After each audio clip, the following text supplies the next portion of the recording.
Spider-Man! Amazing Spider-Man! Spectacular Spider-Man! Slightly irritating Spider-Man! May cause dry skin and mild skin irritation Spider-Man! You know, everybody loved Spider-Man when Dan Slott was writing it. And then he did Superior Spider-Man. And the world went, "No, don't want to listen, Spider-Man.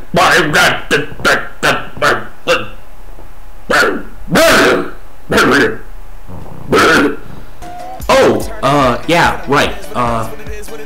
Spoilers?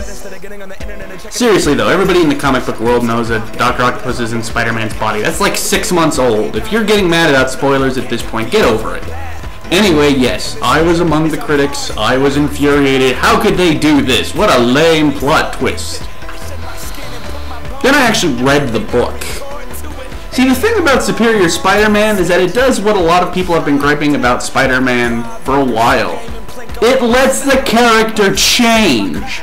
I mean, honestly, how many versions of Spider-Man do we need to see where he's still in high school? That was in the 70s, 60s, maybe? Can we maybe move past that point to the more interesting stuff, like when he became an adult, got married, had a life? I understand why longtime fans find the move to be more than a little controversial, and again, I was among the initial critics. But Slott's writing is still top-notch, and he's doing some really clever ideas, and yes, Doc Ock makes a superior Spider-Man in a lot of ways. Now, I'm not saying I don't love Peter Parker, but let's be honest, we all know Marvel's gonna bring him back at some point, and a little bit of a change in personality isn't necessarily the worst thing in the world. Slott's writing, coupled with Stegman's art, as well as Anyway, my point is that the book is awesome. The first volume was so fantastic, in fact, that as soon as I found it... Hold on, it's over here. Yes, I went and I picked up the second volume, because that's how much I loved the first volume. I don't usually do that sort of thing, especially with books that I haven't even read up until that point. Now, I'm not suggesting there aren't ways I would have preferred the story was played out, and I'm also not suggesting that it's necessarily the best interpretation of Spider-Man, but I really like it, I'm not gonna lie to you. In general, I've been finding out that a lot of the Marvel Now titles that I was really skeptical about for one reason or another, yeah, I'm really liking them. Although Avengers Arena killed off Justin, and I'm still pretty mad about that.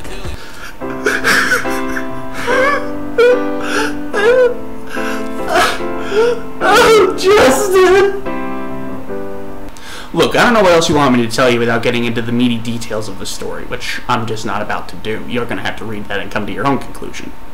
But yeah, it's kind of fun to see Peter Parker not being such a nice guy for a change. It's not a permanent character trait I'd like to see, but we all know that's not gonna be the case. He's gonna come back. It's comic books.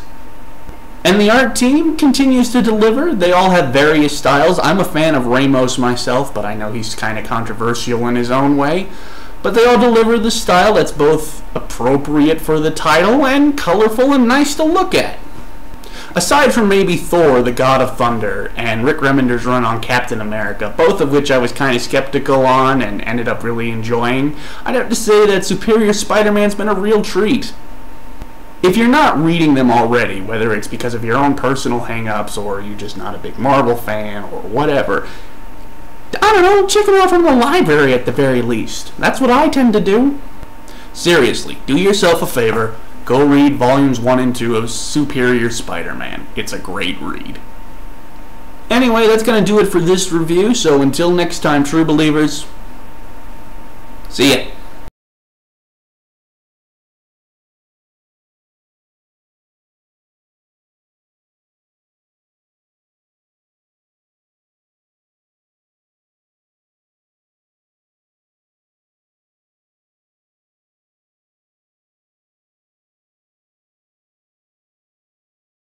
Anyway, yes, I was among the critics. I was furiated.